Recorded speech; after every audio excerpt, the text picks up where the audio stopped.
चलिए, अभी तक अकाउंट्स में हम लोग अकाउंट्स के टाइप सीखे थे। तो अकाउंट्स के टाइप हम लोग सीखे थे कि अकाउंट्स जो है दो प्रकार के हैं, एक आपका पर्सनल अकाउंट और एक क्या था आपका इम्पर्सनल। पर्सनल अकाउंट जो पर्सन से बिलोंग करता है, और पर्सनल अकाउंट तीन है, नेचुरल, आर्टिफिशियल एंड रिप्रेजेंटेटिव। जो इम्पर्सनल है वो दो है आपके, रियल और नॉमिनल। कोई दिक्कत नहीं है। रियल जो है वो बिलोंग करता है आपके एसेट से, नॉमिनल बिलोंग करता है इनकम एंड एक्सपेंसेस से, पर्सनल बिलोंग करता है किसी पर्सन से या कोई लायबिलिटी से भी बिलोंग करता है।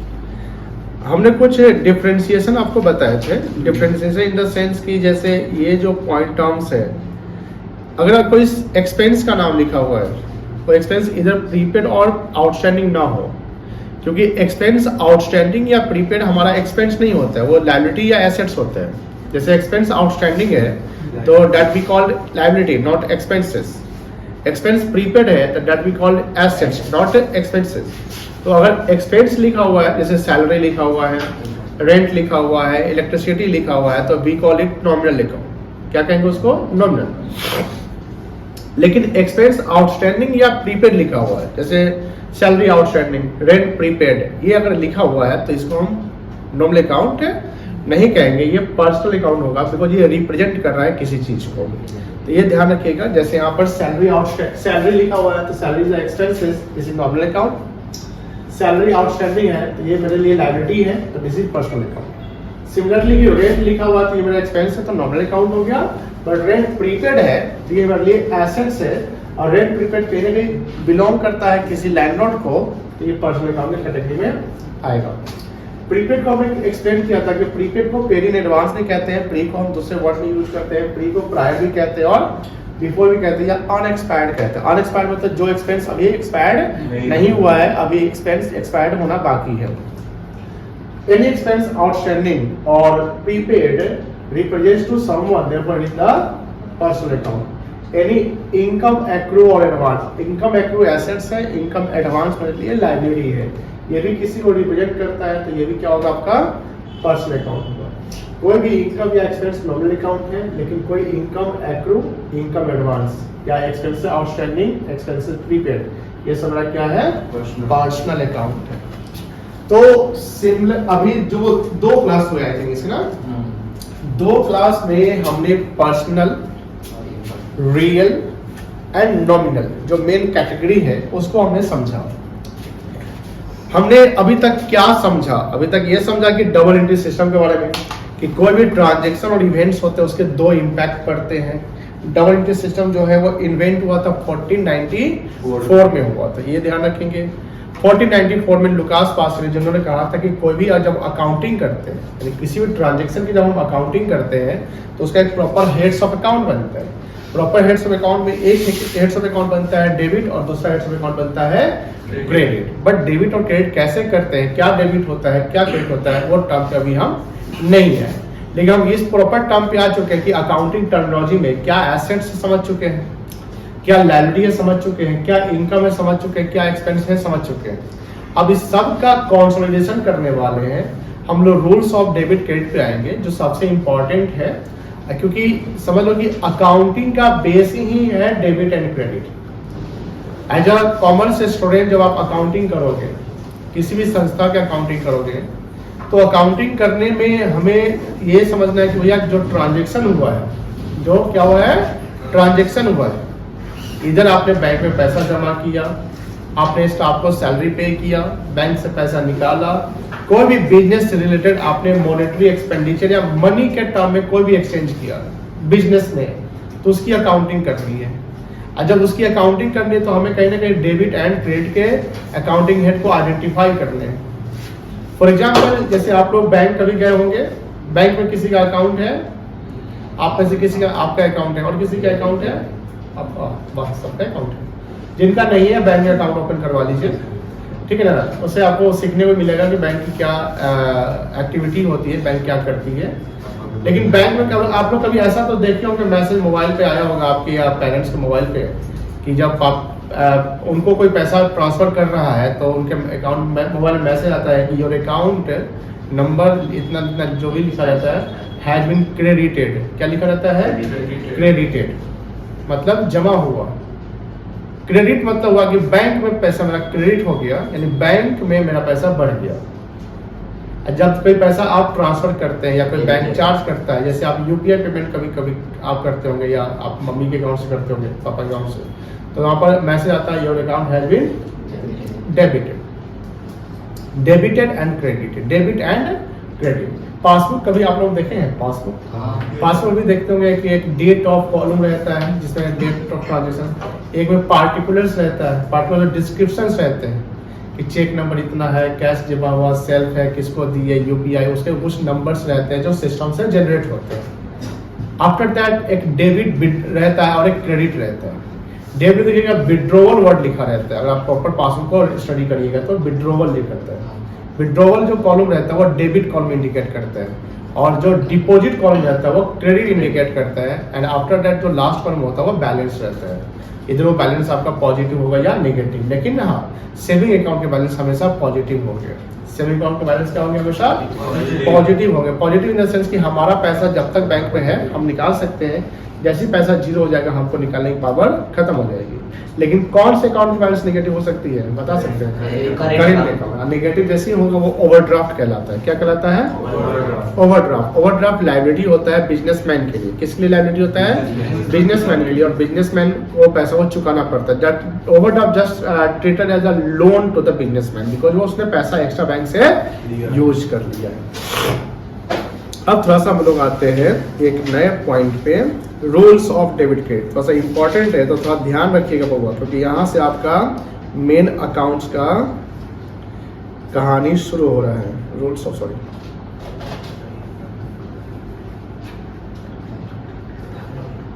बुक सब लोग आप ले लीजिएगा, क्योंकि अब हम लोग उस जगह पे आ चुके हैं जहाँ बुक की जरूरत अब पड़ेगी। बुक कैसे है, लेकिन अगर बुक मिल रहा होगा तो ले लेंगे। सॉफ्ट कॉपी तो आपको मिल ही जाएगा अकाउंट्स के।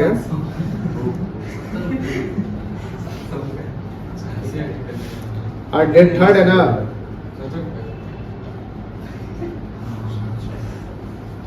फ्राइडे है।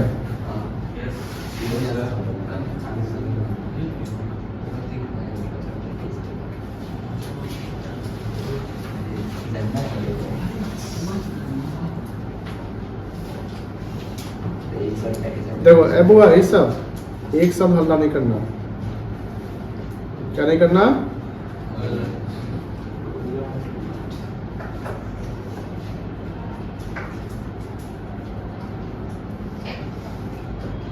Rules of debit and credit. Debit को हम शॉर्ट में डीआर लिखते हैं, और क्रेडिट को शॉर्ट में हम क्या लिखते हैं? सीआर।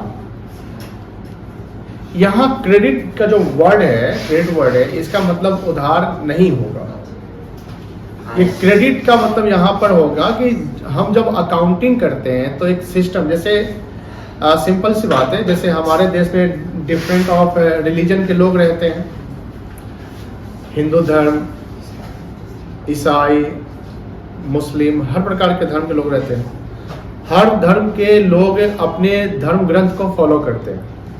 जैसे हम लोग गीता की बातों को फॉलो करते हैं, गीता के उपदेश को मानते हैं, गीता के उपदेश को समझते हैं कि हाँ। और आई थिंक हिंदू धर्म में हर घर में गीता उनके घर में होगा। उसी प्रकार जो मुस्लिम लोग होते हैं वो क्या मानते हैं? कुरान की बातों में, जो कुरान में लिखे हुए, क्योंकि कुरान में ही जो उनके जो भी चीजें धर्म के रिलेटेड लिखते हैं तो लिखे हुए उसको फॉलो करते हैं। क्रिश्चियन जो मानते हैं वो बाइबल की बातों को मानते हैं कि बाइबल में जो लिखा हुआ है। मेरा कहने का मतलब क्या है कि जिस प्रकार एक रिलीजन अपने रिलीजन को प्रॉपर फॉलो करता है, अपने कस्टम्स को मानता है, अपने ट्रेडिशन को मानता है कि भैया जो चीज है वो है और उसको हमको फॉलो करना है, यानी प्रथा है, सिस्टम है। उसी प्रकार जब हम अकाउंटिंग करते हैं तो अकाउंटिंग करने के भी कुछ कस्टम्स और सिस्टम्स होते हैं। Account is different from law. Accounts is different from law. Accounts law same नहीं होता है। जैसे हम डेबिट कर रहे हैं, क्रेडिट कर रहे हैं, इतना परसेंट डेप्रिसिएशन निकाले, डेप्रिसिएशन टर्म सुने होंगे आप। तो ये लॉ नहीं है, ये कोई लॉ नहीं बोलता है, बट एक सिस्टम बोलता है कि एक तरीका, एक मेथड, एक कन्वेंशन है, जिस कन्वेंशन को जो हम फॉलो करते हैं, तो ये ग्लोबली एक्सेप्टेड कन्वेंशन है। अब जैसे आप हिंदू है, बिहार में है तो आप गीता की बात पढ़ रहे हैं, कोई कर्नाटक में बैठा हुआ हिंदू है तो वो भी तो गीता में वही बातें पढ़ रहा होगा, नेपाल में कोई हिंदू है वो भी तो वही बातें पढ़ रहा होगा, ब्रिटेन में कोई जैसे ऋषि सुनाक है तो वो भी तो वही बातें पढ़ रहा होगा। ऋषि सुनाक का नाम सुने हैं? मेरा कहने का मतलब क्या है कि कुछ चीजें होती है जो ग्लोबली एक्सेप्टेड है। अब आपके फैमिली में क्या टर्म्स एंड कंडीशन है, कितना बजे तक बाहर आप रह सकते हैं, घूम सकते हैं, उसके फैमिली में क्या कहानी है, वो अलग अलग डिपेंड करते हैं। बट जो चीजें हैं, जो सिस्टम्स है, उसको फॉलो करने पड़ते हैं।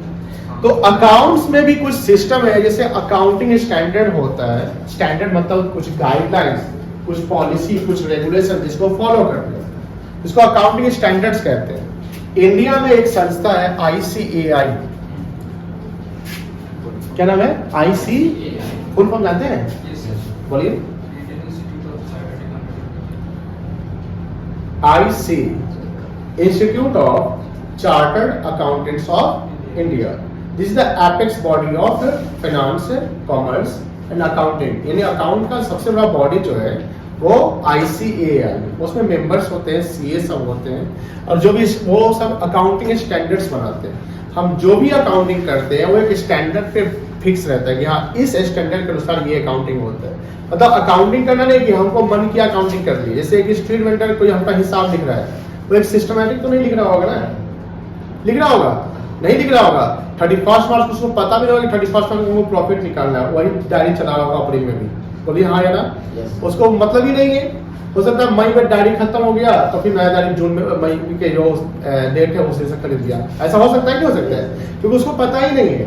तो ICAI कुछ गाइडलाइन, कुछ स्टैंडर्ड्स फिक्स करते हैं। स्टैंडर्ड इन द सेंस कि अकाउंटिंग स्टैंडर्ड्स, मतलब अकाउंट्स करने के, अकाउंटिंग करने के स्टैंडर्ड्स, जो स्टैंडर्ड एक्सेप्टेबल हो टू द ऑल ऑर्गेनाइजेशंस, चाहे वो सोल ट्रेडिंग हो, पार्टनरशिप हो, HUF हो, LLP हो, कंपनी हो, ज्वाइंट वेंचर हो, बैंकिंग इंडस्ट्री हो, इंश्योरेंस कंपनी हो, NGO, कोई भी ऑर्गेनाइजेशन जिसके अंडर में एक लीगल कंप्लायंस आते हुए आपके यहाँ फंडिंग का काम होता है, इसलिए अकाउंटिंग करना पड़ेगा।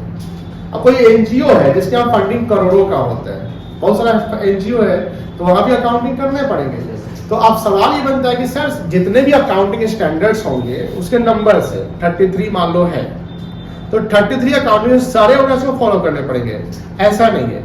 जिस प्रकार का आपका हमारा बिजनेस होगा, या जो नेचर ऑफ बिजनेस है, उस नेचर ऑफ बिजनेस से जो हम अकाउंटिंग कर रहे हैं, उसमें क्या उस अकाउंटिंग के लिए कौन सा स्टैंडर्ड अप्लाई होगा। अगर अप्लाई हो रहा है तो फॉलो करेंगे, अप्लाई नहीं हो रहा तो फॉलो नहीं करेंगे। अब जो भी अकाउंटिंग स्टैंडर्ड्स बनाए गए, जो भी चीजें हो गई कि हमको अकाउंटिंग करना है, तो सारे जो कॉन्सेप्ट्स है कि जहां हमको कुछ डेबिट और क्रेडिट करना है, तो उसके एक रूल्स है। रूल्स इन द सेंस नियम, रूल्स इन द सेंस नियम कि भैया अगर कैश डिपॉजिटेड इनटू बैंक, ऐसा कोई ट्रांजैक्शन हुआ, कैश डिपॉजिटेड इनटू बैंक कोई ट्रांजैक्शन हुआ, तो इसमें कैश को डेबिट करेंगे कि क्रेडिट करेंगे, बैंक को डेबिट करेंगे क्रेडिट करेंगे, ये आइडेंटिफाई करना है। जैसे आपने देखा होगा purchase goods sold, depreciation on machinery, salary paid, salary outstanding, ये सब चीजें आपने देखा, आपने सुना, एसेट्स खरीदना बेचना, ये सब सुना। अब ये सब ट्रांजैक्शन है, क्योंकि यहाँ सब जगह क्या है, मनी इन्वॉल्व है। और जब सभी जगह मनी इन्वॉल्व है तो we have to segregate the proper accounting head, और उस प्रॉपर अकाउंटिंग हेड में क्या डेबिट होगा और क्या क्रेडिट होगा, यही हमको समझना है। कोई दिक्कत नहीं है। अब आइए रूल्स पे कि रूल्स ऑफ डेबिट क्रेडिट में क्या है। लिखते जाइए, जिसको लिखने में दिक्कत होती है घर पे वो लिख लीजिएगा। Rules of debit credit.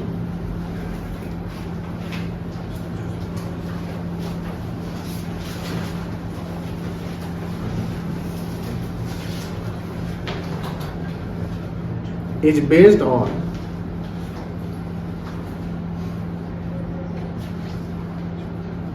double entry system.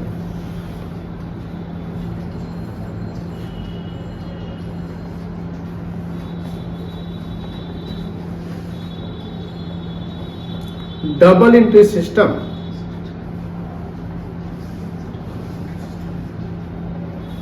states that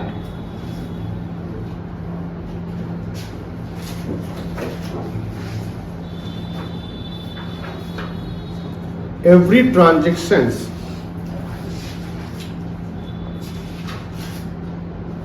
and events has its two equal impacts, that is debit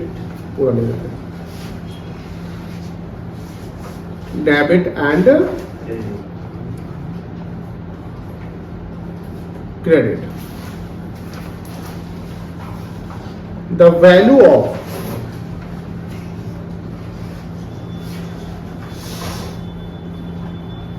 both debit and credit must be equal, जहां पर डेबिट को शॉर्ट में हम डीआर इंडिकेट करते हैं और क्रेडिट को short में सीआर इंडिकेट करते हैं। कोई दिक्कत नहीं है।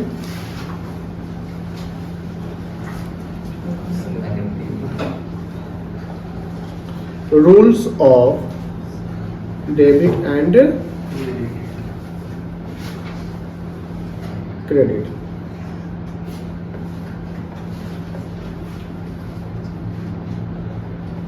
There are two approaches or way of rules of debit and दो अप्रोच यानी दो तरीके जिससे हम किसी चीज को डेबिट क्या डेबिट होगा और क्या क्रेडिट होगा, लेकिन दोनों अप्रोच हम चलते हैं तो रिजल्ट क्या होगा हमारा सेम आएगा। पहला जो वे है पहला अप्रोच है उसको बोलते हैं ट्रेडिशनल अप्रोच। क्या बोलते हैं? ट्रेडिशनल समझते होंगे? क्या होता है होगा मतलब ट्रेडिशनल पुराना सिस्टम चल रहा है, कुछ इन्वेंशन नहीं है, वही और उसको फॉलो किए जा रहे हैं। इसको गोल्डन रूल्स भी बोला जाता है। Golden rules of debit and credit. ठीक है, ठंडा लगने लगा। दूसरा है मॉडर्न अप्रोच। दूसरा नाम क्या बेटा? Modern approach. आज सब लोग वेस्टर्न कल्चर जैसे इधर के तो वेस्टर्न, उधर के तो हम लोग किधर आते हैं? ईस्ट में आते हैं ना, ईस्टर्न कल्चर। मॉडर्न अप्रोच के और भी नाम है। American approach. क्या नाम बेटा? अमेरिकन अप्रोच या एक और नाम है accounting equation. Accounting equation approach. लिखते जाओ तुम लोग भी, लिख ये सब लिखता है तुम, लिख तो घर पर जान जाओ सिस्टम खत्म कर। चैप्टर नाम लिखे? अब लिख लिए? कहाँ छूट गया बेटा? अच्छा ऊपर का लिखा गया है तो ऐसा करा लिखो। चैप्टर नाम लिख लिया? चैप्टर नाम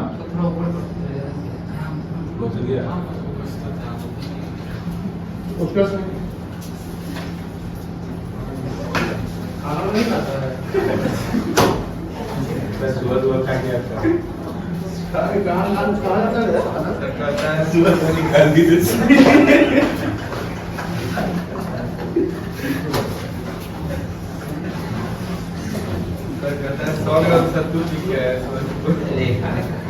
सत्तू क्या गलत है क्या? ऐसा तो हम भी क्या है इसमें गलत क्या है?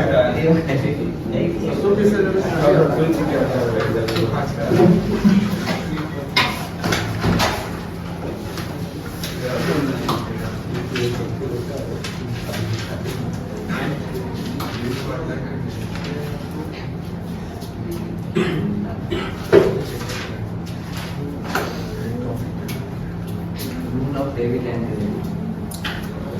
जल्दी जल्दी करो, आगे चलेंगे।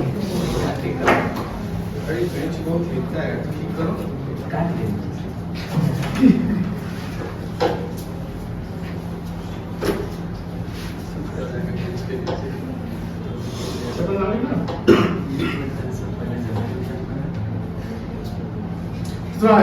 दिल से लिख, मन लगा के हैंडराइटिंग बना, ऐसे लिख रहा है। अगर तो क्या बोलते हो उसको?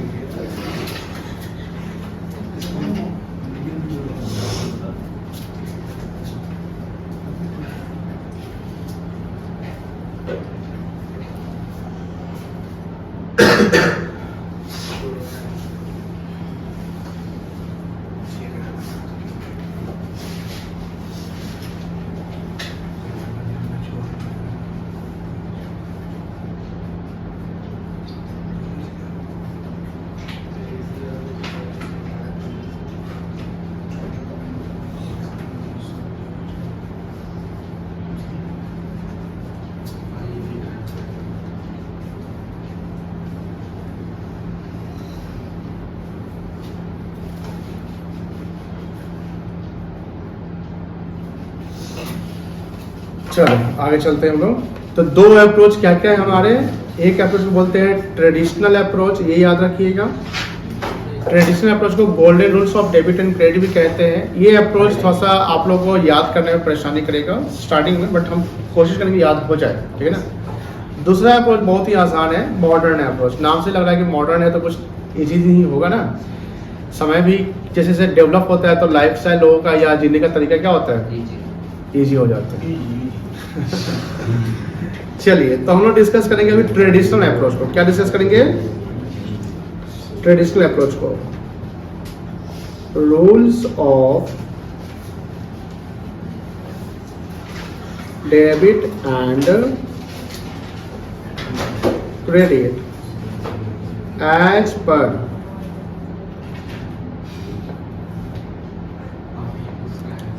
ट्रेडिशनल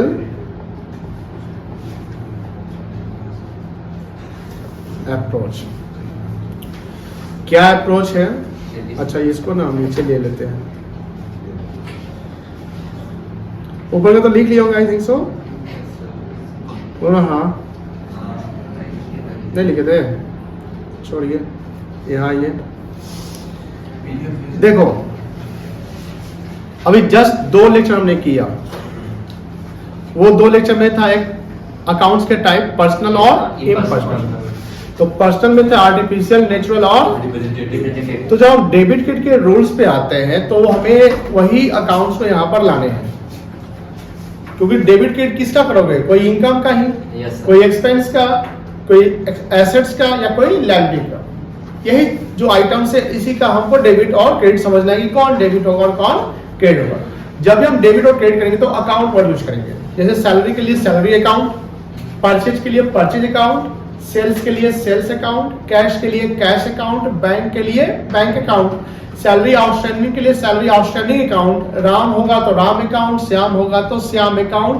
अगर कोई State Bank of India artificial है तो State Bank of India account, Tata Limited account, अगर Tata Limited Tata Limited account. यानी जब हम किसी को डेबिट और क्रेडिट करने जा रहे हैं तो उसके अंत में हमको A/C, जहां एक कैपिटल लेटर में होगा, C क्या होगा, स्मॉल, अकाउंट वर्ड यूज करना है।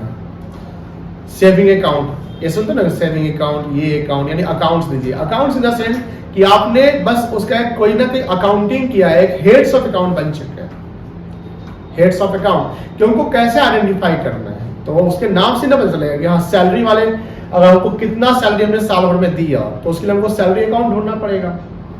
हमने कितना बैंक में पैसा जमा किया तो कैश अकाउंट ढूंढना पड़ेगा।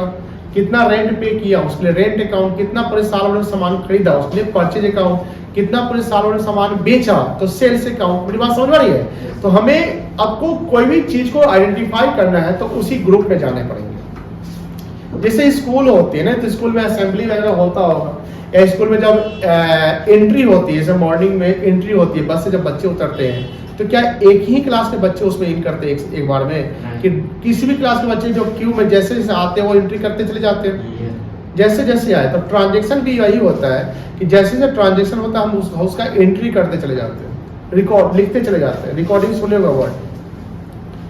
लेकिन जब बच्चे असेंबली प्रेयर से जब निकलते हैं तो सब लोग अपने अपने अपने क्लास में जाते हैं।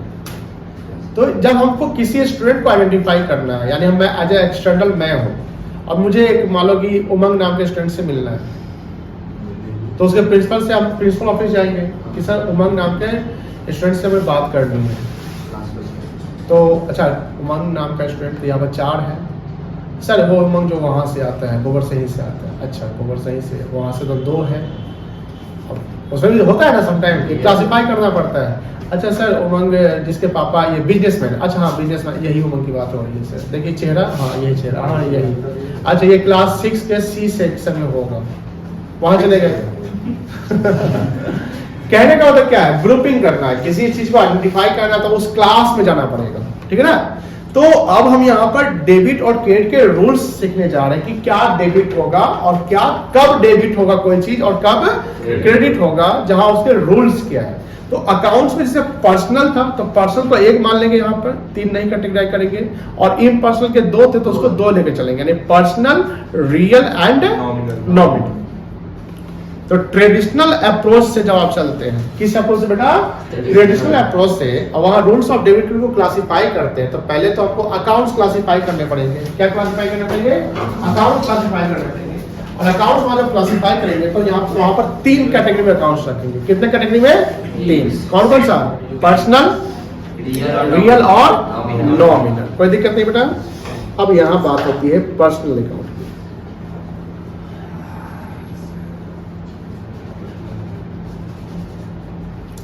पर्सनल अकाउंट में जो डेबिट होगा, अब देखो डेबिट का उल्टा होता है क्रेडिट, ये इक्वेशन माइंड में बैठा लो। डेबिट का उल्टा क्रेडिट, रिसीव का उल्टा गिव, ऊपर का उल्टा आना का उल्टा जाना, इनकम का उल्टा बोलो एक्सपेंस होता है, लॉस का उल्टा प्रॉफिट, एसेट्स का उल्टा लायबिलिटी। ठीक है, चलिए। तो पर्सनल अकाउंट पर्सन से बिलोंग करता है। किससे बिलोंग करता है, पर्सन, चाहे वो बैंक हो, कोई बिजनेस एंटिटी हो, कोई नेचुरल पर्सन हो या रिप्रेजेंटेटिव हो। तो यहां पर डेबिट में करेंगे डेबिट द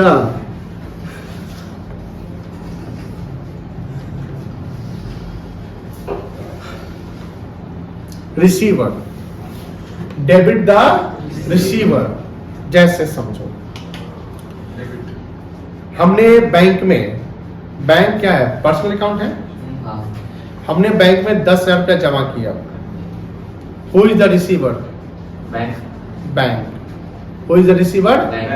तो बैंक इज द रिसीवर, तो बैंक को हम क्या करेंगे, डेबिट करेंगे। मतलब अकाउंटिंग हेड जब बनेगी, मान लो कि कैश 50,000 रुपये deposited into state Bank of India, तो हमारा स्टेट बैंक ऑफ इंडिया में अकाउंट है, जो अकाउंट नंबर होगा तो हम लिखेंगे state Bank of India account debit, state Bank of India account. Why we debit State Bank of India? Because as per the rules of debit and credit, State Bank of India is the personal account. State Bank of India is the personal account, and as per the rules of personal account, debit the receiver. This is a globally accepted system. ये हम कोई create नहीं कर रहे हैं, ये system है कि जब भी पर्सनल अकाउंट की बात करते हैं तो पर्सनल अकाउंट में अगर रिसीवर होगा तो वो डेबिट हो जाएगा, रिसीवर होगा तो क्या हो जाएगा, डेबिट। अब बैंक से हम अगर बैंक में पैसा जमा किए तो bank is the receiver, bank is the personal account, bank is what, personal account. Personal account में बैंक के पर्सनल अकाउंट है, वो रिसीव कर रहा है पैसा, तो डेबिट होगा। सर अगर बैंक, अब देखो डेबिट द रिसीवर है, तो अब मुझे बताओ बउआ, क्रेडिट द क्या होगा? गिवर। वाह, सही जवाब दिया आप। Credit the giver. अब सपोज कि बैंक से हम पैसा विड्रॉ कर रहे हैं, बैंक से पैसा हम विड्रॉ कर रहे हैं, तो फिर अब यहाँ पैसा देने वाला कौन है? बैंक। बैंक है। हम देखो अकाउंटिंग में पॉइंट ऑफ व्यू समझना पड़ता है। क्या समझना होता है? पॉइंट ऑफ व्यू, यानी हम क्या कर रहे हैं वो देखिए। हम कर रहे हैं पैसा निकाल रहे हैं, तो बैंक मुझे पैसा दे रही है इस वक्त। तो फिर बैंक अकाउंट को लेना पड़ेगा। चाहे जो भी बैंक है, पंजाब नेशनल बैंक है तो Punjab national bank, sir bank का नाम नहीं तो बैंक अकाउंट लिखेंगे। मैंने पहले ही बोला है कि बैंक का नाम नहीं तो बैंक अकाउंट लिखो, और बैंक का नाम है तो उस बैंक का नाम लिखो। हो सकता है देखना अगर वो स्पेसिफाई नहीं है तो प्रोप्राइटर के हाँ, प्रोप्राइटर के व्यू से। हमेशा हम अपने बिजनेस के व्यू से, Ram started business with cash, यहाँ से सवाल शुरू होता है। मान लो जैसे हमने बताया होगा कि बिजनेस एंटिटी कॉन्सेप्ट में proprietor business both are separate from each other. तो हम जब बिजनेस शुरू किए तो हम अपने पॉइंट से चलेंगे। हम अकाउंटिंग अपने बिजनेस का ही ना करेंगे। हम सामान खरीद रहे हैं तो खरीदने का एंट्री करेंगे, सेल का एंट्री। हम सेल कर रहे हैं तो सेल की एंट्री करेंगे, सेल की अकाउंटिंग करेंगे। हम पैसा जमा करें तो जमा का अकाउंटिंग करेंगे। हम पैसा निकाल रहे हैं तो निकालने का अकाउंटिंग कर रहे हैं। इंटरेस्ट पे कर रहे हैं तो इंटरेस्ट पे का अकाउंटिंग करेंगे। बिकॉज इंटरेस्ट अगर हम पे कर रहे हैं तो मेरे लिए इंटरेस्ट एक्सपेंस है ना, लेकिन कोई इंटरेस्ट रिसीव ही तो कर रहा है, वही इंटरेस्ट किसी के लिए इनकम हो गया।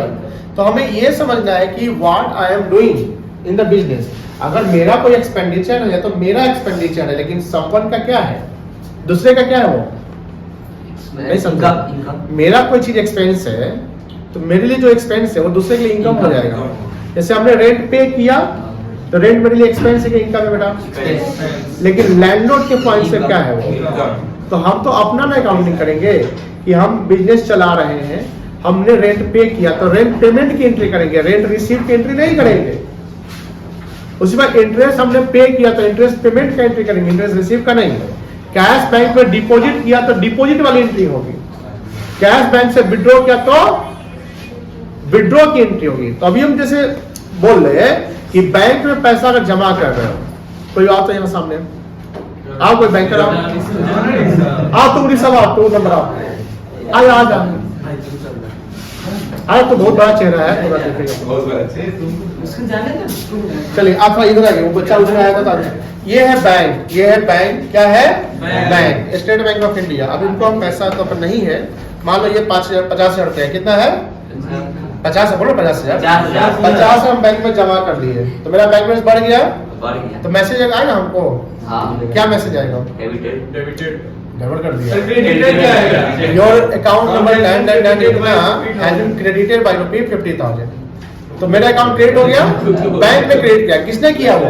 अच्छा मैसेज भेज रहा हम है कि बैंक है? आप है।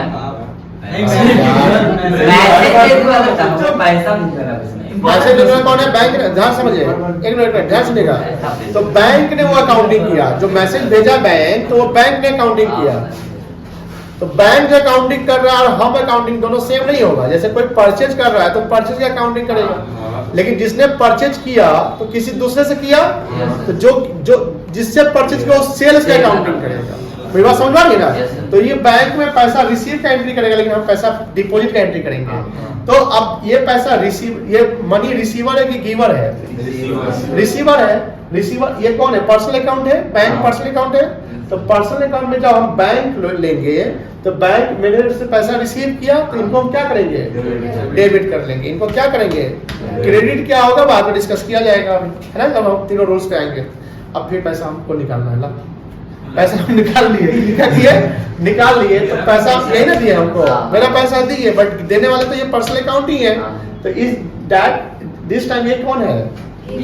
गिवर है। दिख रहा है सबको? ये इस समय वो क्या है? गिवर है। तो गिवर तो क्या करेंगे? तो जब वो पैसा कोई रिसीव कर रहा है, कोई भी पर्सनल अकाउंट कर देगा, कोई भी पर्सनल अकाउंट में हमने एक्सप्लेन कर दिया है आर्टिफिशियल, नेचुरल और ये भगवान आर्टिफिशियल, नेचुरल और पर्सनल अकाउंट में कोई भी पर्सनल अकाउंट हो, चाहे वो आर्टिफिशियल हो, नेचुरल हो या रिप्रेजेंटेटिव हो, वहां पर ये रूल लगेगा ट्रेडिशनल अप्रोच से। Debit the receiver, credit the debit the receiver, credit the giver. Debit का उल्टा क्या होता है? क्रेडिट। क्रेडिट। रिसीवर का उल्टा? गिवर। अगर रिसीवर डेबिट है तो गिवर क्रेडिट होगा, सिंपल एज दैट, कोई ज्यादा दिमाग लगाने की जरूरत नहीं है। Debit the receiver, credit the debit the receiver, credit the giver. Giver. हमको पता है, हम बात कर रहे हैं। गुड्स, अब देखो ध्यान से समझिए, goods sold to Ayush, Ayush एक पर्सनल अकाउंट है, गुड्स सोल्ड किए तो सामान आयुष रिसीव किया है कि रिसीव। तो उसको डेबिट करेंगे क्रेडिट करेंगे? डेबिट करेंगे। वेरी गुड, तो Ayush will be debited. Goods purchase from Ishaan, Ishaan account बनेगा। अब ईशान अकाउंट, ईशान सब सामान खरीदे, who is the giver? Ishaan. तो क्या करेंगे उसको? क्रेडिट करेंगे। Debit the receiver, credit the giver. कोई दिक्कत है तो बोलिए, नहीं ना है? यह है पर्सनल अकाउंट का रोल। अब है दूसरा,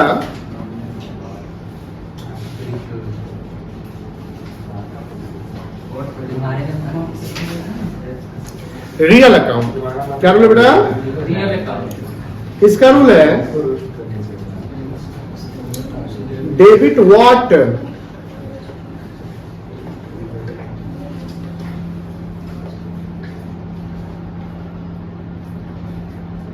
comes in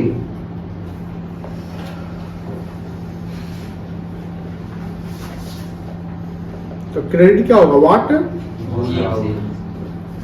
क्या बोले बेटा? Good. Credit what goes out. Debit what comes in, debit what जो आया उसको डेबिट, जो गया उसको क्रेडिट, क्रेडिट, जो आया उसको डेबिट, जो गया उसको क्रेडिट। किसमें? रियल अकाउंट में। कैश रियल है कि नॉमिनल है कि पर्सनल है? रियल। रियल है। अब कैश की बात करते हैं। कैश हमने बैंक में जमा किया था, बोलिए हाँ या ना? तो मेरा कैश गया कि आया? कैश गया तो क्या होगा? डेबिट की क्रेडिट? क्रेडिट हो जाएगा। कैश अकाउंट क्रेडिट हो जाएगा। मेरी बात समझ में आ रही है ना? Yes, sir. कैश हमने बैंक में जमा किया तो मेरा कैश गया, कैश गया तो कैश अकाउंट क्या हो जाएगा? क्रेडिट हो जाएगा। अब बताइए, कैश हमने कहाँ जमा किया? बैंक में। तो बैंक कौन अकाउंट है? Very good. बैंक कौन अकाउंट है? पर्सनल। बैंक पैसा रिसीव किया था कि गिव किया था? तो रिसीव का रूल क्या है? Debit the receiver. अब देखो, कैश डिपॉजिटेड इनटू बैंक, ये एक ट्रांजैक्शन हो गया। देखिए ध्यान से, अकाउंट्स आसान नहीं है, आसान बनाना पड़ेगा आपको। कैश डिपॉजिटेड इनटू बैंक, अभी हम नॉमिनल पे नहीं आए पर यहां समझिए, ये एक ट्रांजैक्शन है। कैश डिपॉजिटेड इनटू बैंक एक ट्रांजैक्शन है। Every transaction as per double interest system, every transaction has its two impacts. That one, first one is debit and second one is Credit. with same value. Every transaction has to make, कोई आ जाइए तो सामने तो सब अच्छा लगेगा हमको। आइए आइए बैंकर आइए, आप आइए आयुष, आइए SBI आ गया। एवरी ट्रांजेक्शन देखिए ध्यान से, कैश डिपॉजिटेड इनटू बैंक एक ट्रांजेक्शन हुआ। मेरी बात समझ में आ रही है बेटा? अब हमने 50 रुपया बैंक में जमा कर दिया, हमने जमा कर दिया, हमें पॉइंट ऑफ व्यू पकड़ना है। क्या पकड़ना है? हमने कैश डिपॉजिट किया, ये ट्रांजैक्शन मेंशन है क्वेश्चन में, बुक्स में, यानी ये ट्रांजैक्शन दिख रहा है। अब ये ट्रांजैक्शन के दो इंपैक्ट होंगे। हमने बताया कि सर डेबिट भी होगा क्रेडिट भी होगा, तो डेबिट और क्रेडिट हमको दो अकाउंटिंग हेड बनाने पड़ेंगे। तो अब ट्रांजैक्शन से आइडेंटिफाई करोगे कि अकाउंटिंग हेड बनेगा कैसे। कैश अकाउंटिंग हेड क्या होता है? Very good. अकाउंटिंग हेड होता है कि जो हम ट्रांजैक्शन करते हैं तो उस ट्रांजैक्शन पूरे साल भर होते रहते हैं, तो उसको आइडेंटिफाई करना है कि जैसे कैश वाली ट्रांजैक्शन है तो कैश कितने गए या कैश कितने आए।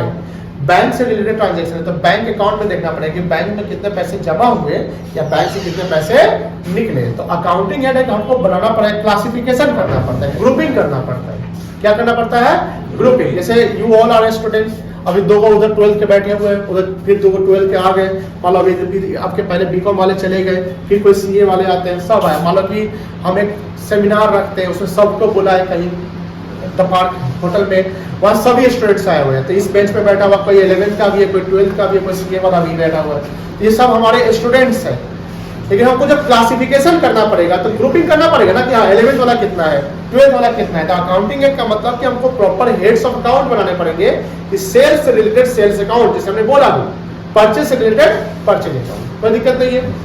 तो अभी क्या हुआ है कि कैश डिपॉजिटेड इनटू बैंक हुआ है 50,000 रुपया। एक ट्रांजेक्शन है, every transaction has its two impacts. तो ट्रांजेक्शन में क्या गया, मेरे से क्या गया, कैश कैश। क्या चीज गया, कैश गया, तो कैश अकाउंट बनेगा। क्या बनेगा बेटा, कैश। हमें ये आइडेंटिफाई करना है कि कैश अब कौन सा अकाउंट है, पर्सनल है, रियल या नॉमिनल है। तो कैश एसेट्स होता है, क्या होता है, एसेट्स है, तो रियल अकाउंट है। डिपॉजिट इनटू बैंक, कहां पर जमा किए, बैंक। तो बैंक कौन सा अकाउंट है, पर्सनल अकाउंट। अब पर्सनल अकाउंट है तो अब इसके रूल समझने पड़ेंगे कि पर्सनल का रूल क्या बताए थे, तो debit the receiver credit the, और रियल का रूल क्या बनाया था, debit what credit what goes out. अब इस ट्रांजैक्शन में हमको ये चेक करने हैं कि क्या हो रहा है। हम as a businessman, business point of view यानी मेरा पॉइंट ऑफ व्यू चलेगा, तो हमने, मेरा क्या हुआ, मेरे साथ मेरा पैसा गया, मेरा कैश क्या हुआ, गया। तो कैश गया तो क्रेडिट व्हाट गोज आउट, या कैश गया ना, तो यहाँ पर ये वाला सिस्टम दोनों रूल अप्लाई होगा ऐसा नहीं है। वो चेक करना है कि क्या हो रहा है, क्या घटना हो रहा है, उस घटना से कौन सी रूल अप्लाई होगी। ऐसा नहीं कि एक ट्रांजेक्शन में इसके दोनों रूल अप्लाई हो जाएंगे, नहीं नहीं। एक ट्रांजेक्शन के हो सकता है कि इसके रूल और इसके रूल कंबाइंड अप्लाई हो, या नॉमिनल वाले हैं उसके रूल अप्लाई हो जाए। तो कैश मेरा यहाँ गया तो कैश अकाउंट क्रेडिट हुआ कि डेबिट होगा, क्रेडिट होगा। मेरे पास समझा, credit what goes out, credit what goes out, जो जाएगा उसको क्रेडिट कर देना है, बोलो हाँ या ना, जो जाएगा उसको क्रेडिट कर देना है। कैश गया, कैश अकाउंट क्रेडिट होगा, 50,000 रुपया कैश अकाउंट क्या होगा, क्रेडिट होगा। सब हम लिखेंगे अभी। अब बात यह है कि ये बैंक का पर्सनल अकाउंट है, पर्सनल अकाउंट का रूल क्या था, डेबिट द रिसीवर, ये पैसा रिसीवर है, इसको क्या करेंगे हम, डेबिट। तो यहाँ ये डेबिट हो गया, बैंक डेबिट हो गया 50,000, बोलो हाँ। कैश क्रेडिट हो गया कितना, एक ही ट्रांजेक्शन के दो इम्पैक्ट पड़े, बैंक अकाउंट और कैश अकाउंट। बैंक डेबिट और कैश कितना से 50,000 सेम वैल्यू बराबर हो गया, रूल सप्लाई हो गया। अब मान लो कि कैश हम विड्रॉ कर लिए इस बार, तो कैश आया ना मेरे पास, तो कैश आया, assets real account, real account का रूल क्या है, debit what credit what, credit what goes out, cash comes in हुआ ना, कैश क्या हुआ इस बार, पैसा निकाले तो आया, या अब ये क्या होगा, डेबिट की क्रेडिट, डेबिट। तो कैश अकाउंट इस बार डेबिट होगा, पैसा निकाल लेंगे। देने वाला कौन है, पर्सनल, पर्सनल का रूल क्या, डेबिट का receiver credit the giver, he is the giver right now ना, ये क्रेडिट हो जाएगा। एक ही देखो, वो इम्पैक्ट चेक करिए, कैश हमेशा डेबिट होता है, कैश हमेशा क्रेडिट होता है, ऐसा नहीं है। डिपेंड करता है कैश हो क्या रहा है, कैश के साथ क्या घटना हो रहा है, कैश आ रहा है, कैश जा रहा है, बैंक पैसा ले रहा है कि बैंक पैसा ले रहा है, कोई दिक्कत नहीं ना है। समझ गए बेटा, रियल अकाउंट समझ गए। एक आपका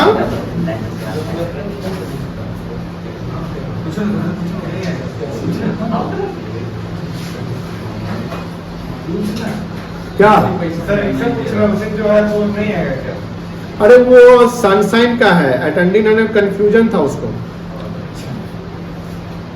क्या नाम था, आयुष्मान ना, अटेंडिंग एंड कंफ्यूजन था, तो कहीं सामला बैच वहां ज्वाइन करेगा। Debit all expenses and losses, क्या दोस्ती हो गई थी क्या उससे, debit all expenses and losses,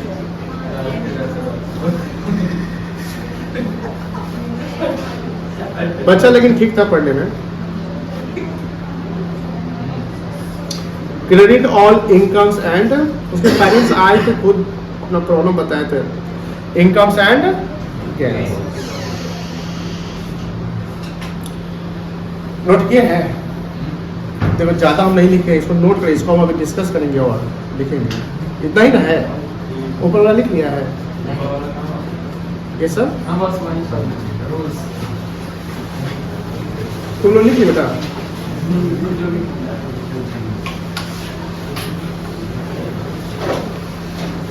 ऐसा करो, तुम लोग लिख लेना, हम आगे चलते हैं। ये लिख लेंगे, तुम लिखते रहना बेटा, ठीक है ना। ये तीनों लिख लिए, आप समझिए, ध्यान से सुनिएगा, ध्यान सुनो।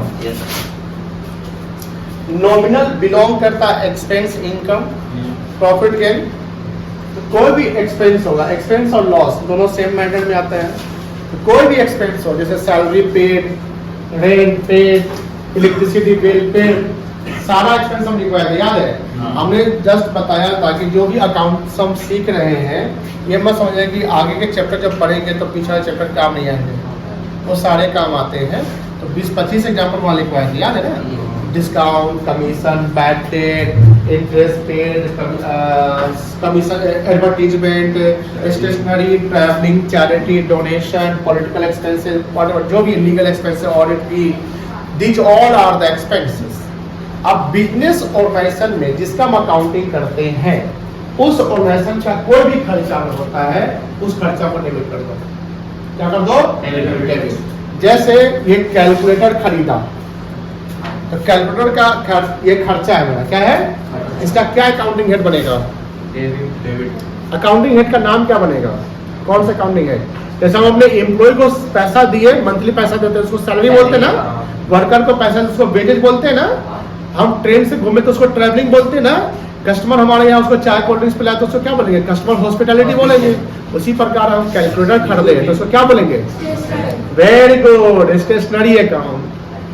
क्या बोलते हैं? Stationery account. अब मान लो कि 500 रुपए का हमने ये खरीदा, क्या खरीदा? Stationery item. अब बताओ, स्टेशनरी अकाउंट बनेगा हेड, ये मेरे खर्चा है कि इनकम है? तो इसको डेबिट करना पड़ेगा। कैलकुलेटर डेबिट नहीं होगा, इस कैलकुलेटर का अकाउंटिंग हेड बनेगा। जैसे पहले भी बताया था, क्या आप एक पेंसिल खरीद के लाए, एक स्केल खरीद के लाए, तो क्या स्केल अकाउंट डेबिट लिखेंगे? आप सपोज कि यहाँ से आप जाते हैं दिल्ली, कहाँ जाते हैं? दिल्ली। अब यहाँ से गए, यहाँ घर से निकले, कहाँ से निकले? ऑफिस के काम से मालूम निकलते हैं। घर से निकले, ऑटो पकड़े, स्टेशन पहुंचे, ऑटो वाले को 100 रुपया। ट्रेन में बैठे, उसका मान लो कि 3000 रुपया ट्रेन के टिकट का। 3000। उसके बाद ट्रेन में बैठे तो खाना आया, पानी आया, कोल्ड ड्रिंक्स आया, वो पिए, उसके मान लो कि 500। फिर स्टेशन मान लो कि दिल्ली उतरे, वहाँ पकड़े ऑटो, फिर ऑफिस के लिए नहीं, वहाँ ऑटो नहीं, वहाँ मालिक कार आपने ओला बुक किया, वहाँ ऑफिस के रास्ते में फिर आपने कहीं रेस्टोरेंट में खाना खाया। इस ऐसे करते करते आप 6000 रुपया खत्म कर सकते हैं। लेकिन ऑफिस पर्पज से अक्षरधाम मंदिर नहीं घूमने गए थे, ऑफिस पर्पज गए थे। अब मुझे बताइए, जो 6000 का खर्चा हुआ, ये बिजनेस अपने अकाउंट में, अकाउंटिंग में लिखेगा ना खर्चा, इसका क्या अकाउंटिंग बनना चाहिए? Travelling expense account. क्या बनना चाहिए बेटा? अब उसमें आप बोलिएगा सर 100 रुपया का ऑटो, तो एक ऑटो अकाउंट लिख देते हैं। 3000 का ट्रेन, तो ट्रेन अकाउंट लिख देते हैं। उसमें जो ट्रेन में बैठ के जो खाए 500 का, उसका वो खाना पीना अकाउंट लिख देता है। ऐसा नहीं हो सकता है। पर्पस आपका ट्रैवलिंग था, उस ट्रैवलिंग में जो रिक्शा वाला है, रेस्टोरेंट है, खाना पीना है, कोल्ड ड्रिंक्स है, जूस है, समोसे है, पान है, कुछ भी है, वो सब किस अकाउंट में जाएगा? Travelling account. मेरी बात समझ आएगा? उसी प्रकार हम ये खरीदे, स्टेशनरी आइटम खरीदे तो स्टेशनरी अकाउंट बनेगा। तो कोई भी खर्चा एज पर नॉमिनल अकाउंट के रूल्स के अनुसार क्या होगा? Any expenses, any expense mind में बैठा लो। मतलब कि समझ लो कि स्कूल का कोई प्रेयर है, जो सेकेंड टाइम अगर गलत बोल देंगे तो सर मारेंगे। ये जो रूल्स ऑफ डेबिट क्रेडिट है, पर्सनल अकाउंट एग्जाम में भी आता है।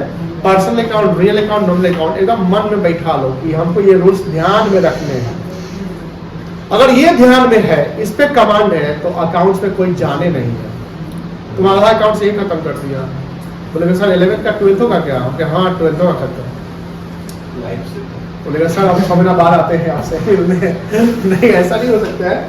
मतलब देखिए, सारा अकाउंटिंग जो करते हैं ना, सारे अकाउंटिंग का खेला जो होता है वो यही है, debit and credit. Sir debit क्या होगा और क्रेडिट क्या होगा, यही तो मेन माया है।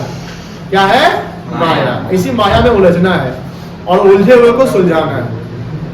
आप समझो, ट्रेडिशनल अप्रोच से जो रूल्स है, वो रूल्स में अकाउंट्स को क्लासिफाई किए गए 3 भागों में। कितने भागों में? 3। Personal, real and nominal. Personal account का रूल क्या है? Debit all, sorry, personal account debit the receiver, debit the receiver, credit the giver. Real account का रूल क्या है? Debit what comes in, credit what goes out. Nominal का क्या rule है?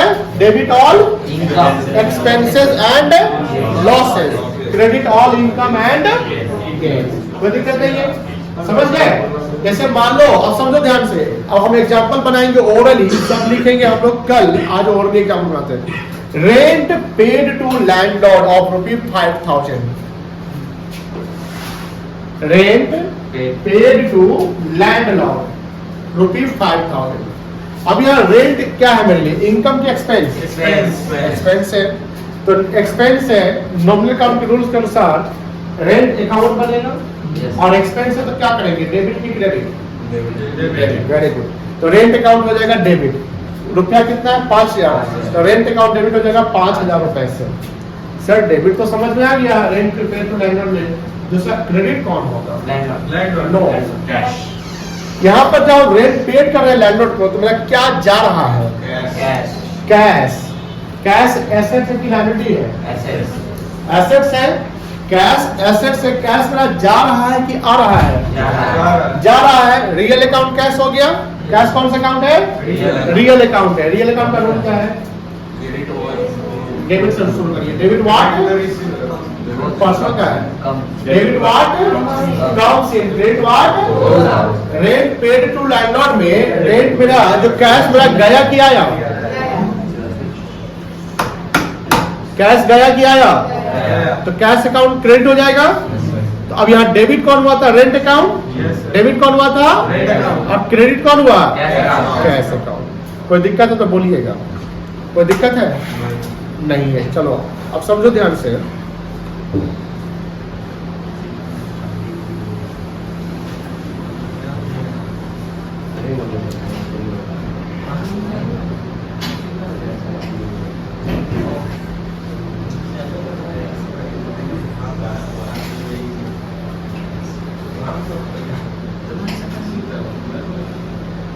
Cash deposited into bank.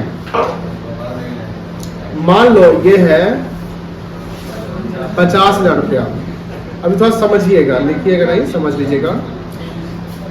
Cash deposited into bank जो है ना बेटा, ए भाई क्या हो गया तुमको?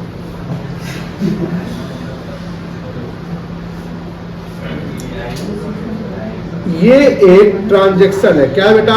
Transaction. इसमें जो यहाँ कैश है ना बेटा, क्या है? Cash. ये रियल अकाउंट है। कौन सा अकाउंट बेटा? Real account. और यहाँ जो डिपॉजिट कहाँ किए हैं? Bank में.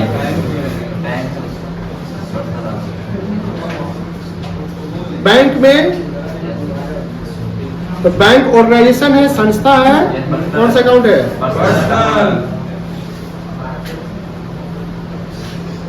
Personal account. अब कैश यहाँ पर जब हम बैंक में जमा कर रहे हैं तो कैश जा रहा है कि आ रहा है?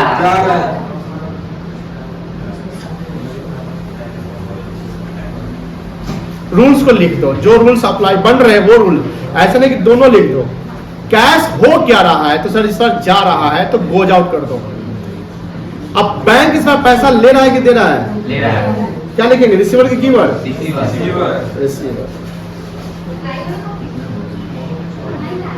ठीक है हुआ बेटा? तो cash goes out real account, credit debit what comes in credit what. तो ये क्या होगा? समझ में आ रही है? और पर्सनल अकाउंट में debit the receiver, credit the, तो ये कौन हो क्या होगा? डेबिट हो जाएगा। कोई दिक्कत नहीं ना है।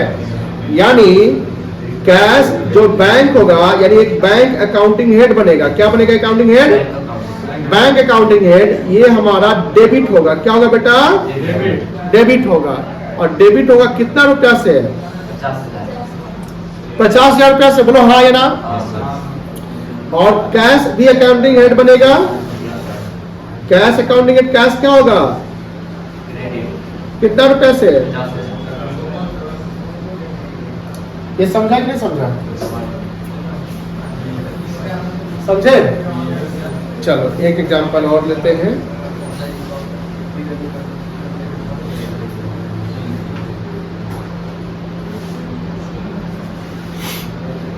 ले एग्जांपल।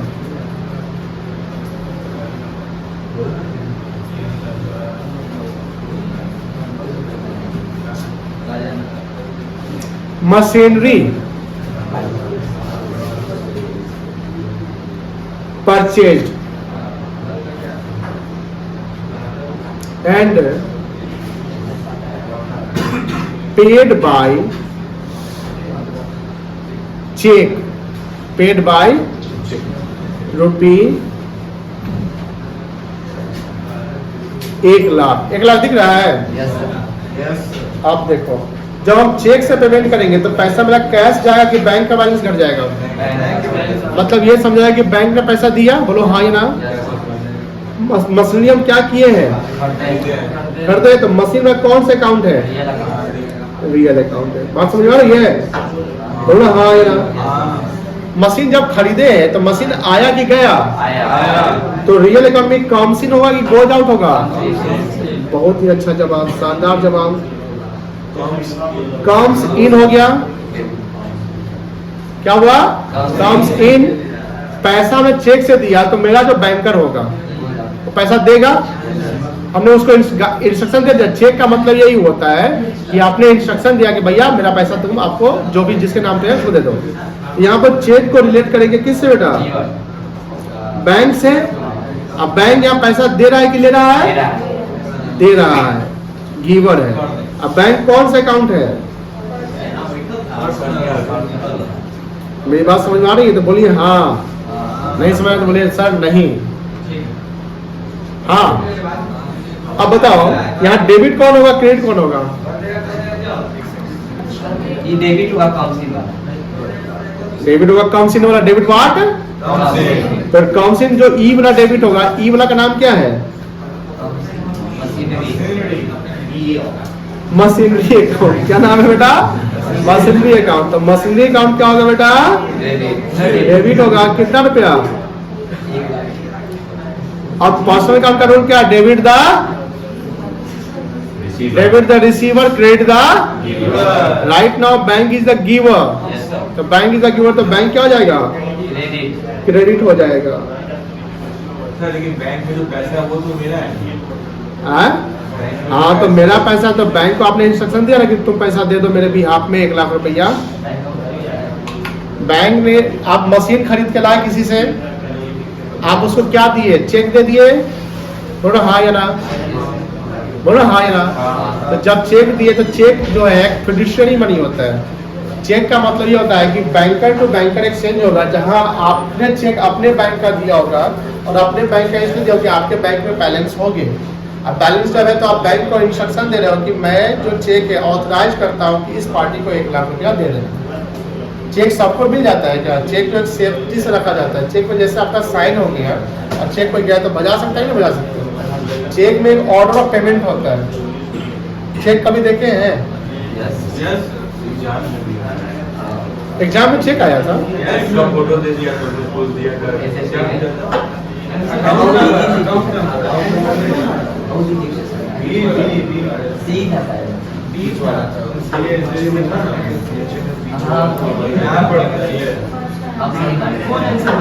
देखो देखो, समझो चेक, समझो चेक को समझना बहुत जरूरी होता है। ऐसे चेक का फोटो होगा, यहाँ लिखा हुआ पे, यहाँ वो कुछ नहीं लिखा हुआ है, ये बियरर चेक कहलाएगा। क्या कहलाएगा? तो ये सब बियरर चेक क्या होता है? बियरर चेक होता है जो ये चेक लेकर जाएगा वो पैसा बजा सकते हैं। बियर चेक नहीं, बियरर। धारक बोलते हैं बियर।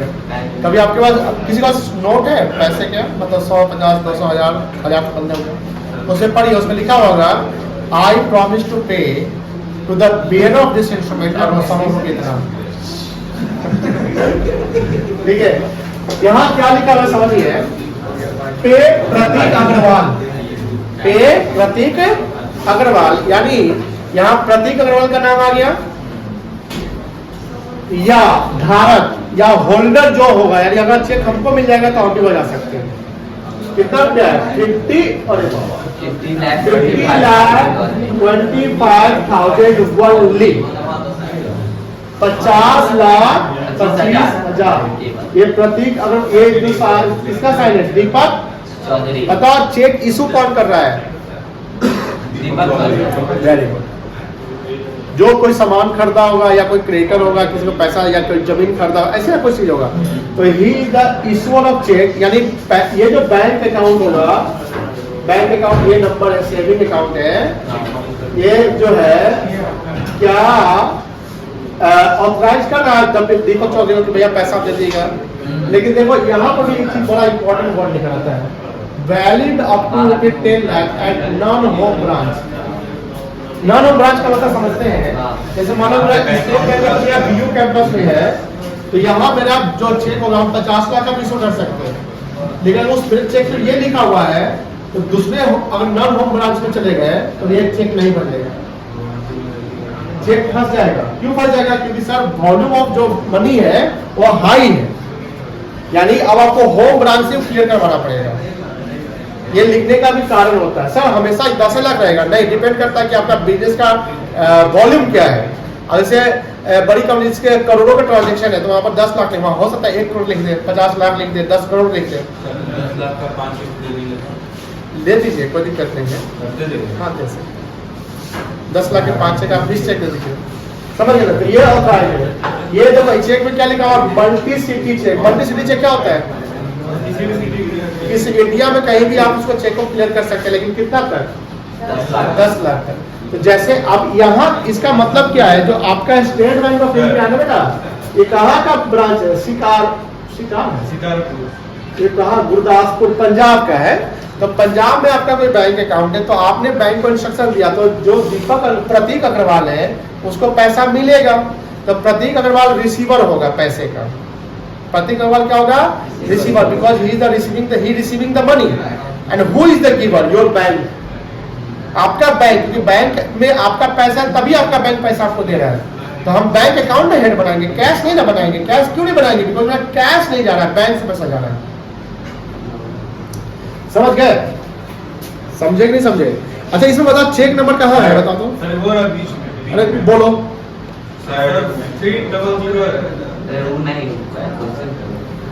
फंस गए।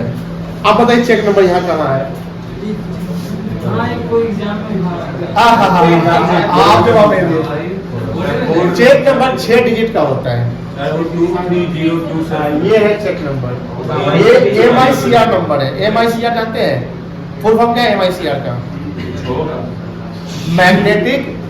Magnetic ink character recognition. Very good. इसका मतलब ये होता है कि जब आपको चेक मिलेगा ना, तो आपका चेक स्कैन होता है। क्या होता है? स्कैन। चेक फेक तो नहीं ना है, जो साइन होता है पूरा स्कैन किया जाता है। जैसे नहीं होता है कि थंब पे स्कैन करते हैं, यहाँ पर ये स्कैन होता है। ठीक है, चलो सर। हाँ, अगर मान लीजिए सर हम ये चेक लेकर किसी दूसरे ब्रांच पे गए, हाँ। 10 लाख नहीं हमको देगा? नहीं देगा वो चेक, खत्म, बाउंस। अरे 200 लाख नहीं देगा। कैसे दे देगा यार? 50 लाख लिखे तो 10 लाख दे देगा, उसका मन है क्या? गजब है। 10 लाख के लिए आपको 10 लाख लिखवाना पड़ेगा। चेक में अगर ओवरराइट हो गया तो गया, चेक में अगर आप लाल पेन चला दे गया, चेक में अगर सिग्नेचर थोड़ा मिस तो गया। कल मुझे वो 29,500 का चेक मिला, हम अपने बैंकर को यही बुला लिए थे कि मेरा चेक ले जाइएगा। वो आया 1 बजे, तो सर साइन तो थोड़ा सा हल्का लग रहा है, हम भैया देख लीजिए कर दीजिएगा। तो फिर हमको चेक का, अब चेक का लेन देन जो है ना कम होता है, अब ज़्यादा नेट बैंकिंग होता है, UPI होता है, लेकिन हमको चेक मिल गया गलती से।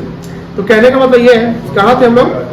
हुआ ये समझ के ना बेटा, कोई दिक्कत नहीं है। हम इसको आगे लेटर कल डिस्कस करेंगे, इसी पे हम लोग डिस्कस करेंगे, फिर मॉडर्न अप्रोच पे आएंगे। ये सब आप लोग लिख लिए, आप लिख लिए बेटा? तो लोग नहीं लिखा होगा, क्लासरूम में भेजा नहीं। ठीक है।